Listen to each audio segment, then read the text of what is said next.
morel hunting. It is April 28th in southern Illinois. Beautiful day.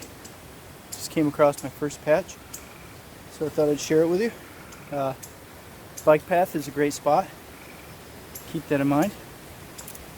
Alright, here we go. All of a sudden I noticed a nice group here. So, started looking around and there's more. I look down, there's one right there. And I'm seeing more further back in there. So I'm going to put the camera down and I'm going to cut all these. And unfortunately, the top of the berm is somebody's backyard. So whenever I work a bike path, just try to pay attention to a fence. And if there's not a fence, just try to respect the crest of the berm, is not only so nobody sees where you're looking, but also so you don't get into any trouble. There's plenty of acres to explore and plenty of mushrooms for the world. There's no reason to get a ticket or arrested, or you're not welcome somewhere anymore because of a batch of mushrooms. So, and everybody's happy. Wow. Storms are brewing. Always gotta check the map and the weather. Okay, so it was 2 minutes since I had my last recording. And I'm not kidding you, probably found 40 morels. So yeah, I literally walked like 2 minutes from the truck and already just everywhere. Not many people know about bike paths, so that's my little secret. Keep it to yourself. But anyways, pretty awesome. I mean, literally, like 2 minutes ago. And I just started. I've only been looking for 7 minutes. And I have 4 hours. Well, the storm, we got tornado watch, so. Extreme mushroom hunting! Where's my Mountain Dew?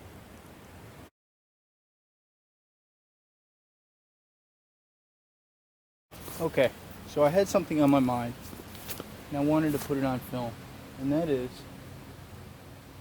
one of the greatest things about a bike path that I didn't really think about before was how many different species of trees you can cover in a short period of time, or distance, and how accessible it is.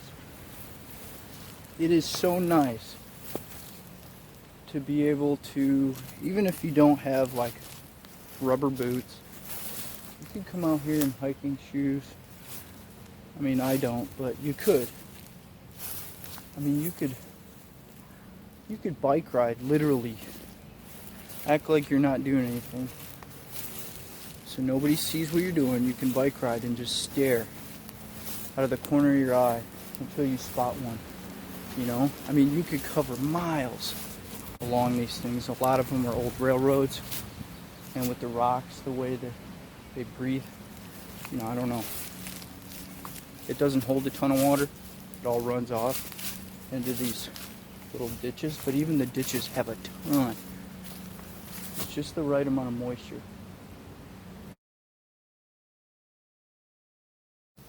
A lot of the roots are exposed. I don't know much about mycelium, but I know they grow from the root. And it could be the fact that these slopes have exposed roots is why they're so fruitful. Oh yeah. Oh yeah. Some really nice morels here. Boom. Boom. Dude, that one's like almost the size of a beer can. I'm looking across this creek and I see this giant, it was, well, not as exciting as that cliff, but mean, just this massive cliff. And I thought to myself, you know,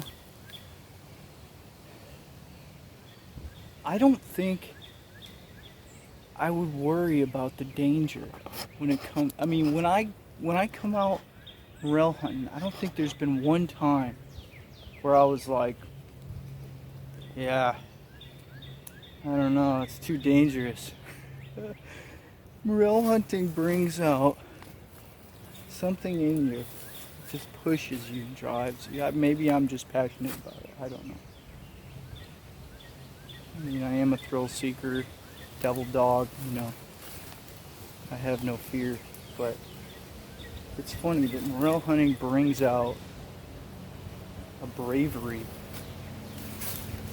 I mean, if I saw one across there, I think I'd be like, I got this. Even if you know you're going in the creek, you know, like, I don't care. Run, snatch it, and drop. Who cares, you know? So I'm waiting for that moment to happen. I'm waiting for an extremely, I mean, 2 days ago it was pouring rain, and I was in an extremely dangerous situation. It was raining for like 2 days. This creek is just roaring. I got trapped in this little corner of a property that I couldn't get out of because there was no crossing point, and the water was like 3 feet deep, and I'm like, God, this sucks, you know. Got my cell phone with me, a bunch of stuff, my wallet. I didn't want to get wet. I'm like, man. So I mean, that was pretty dangerous, but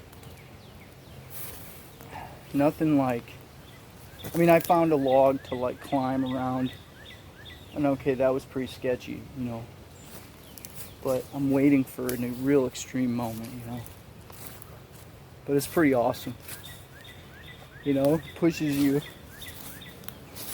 to be an adventurer.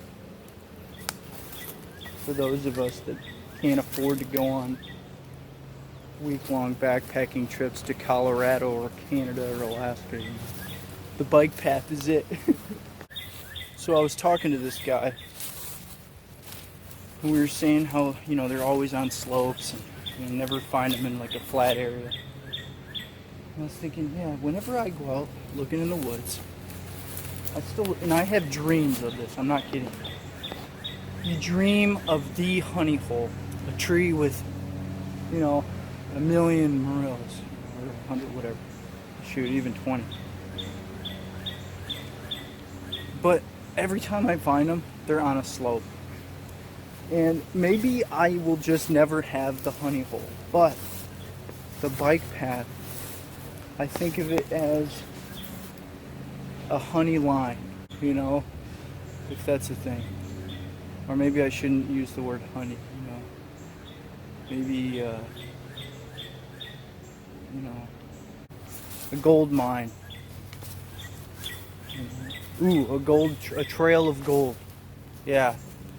Or a trail of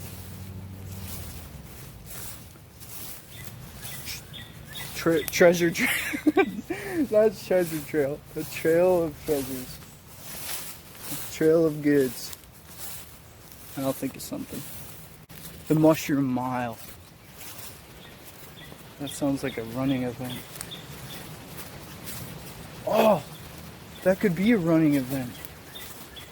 I could host it. It could be like a Morel Fest on a bike path. Oh shit.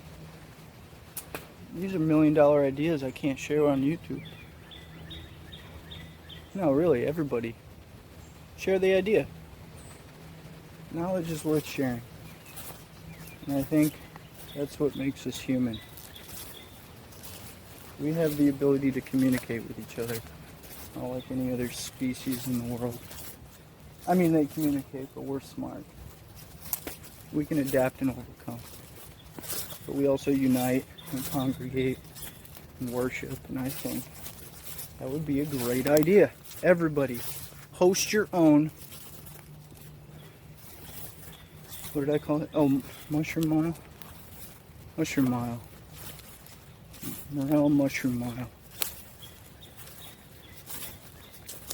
And it'll be fun. Be a neat event.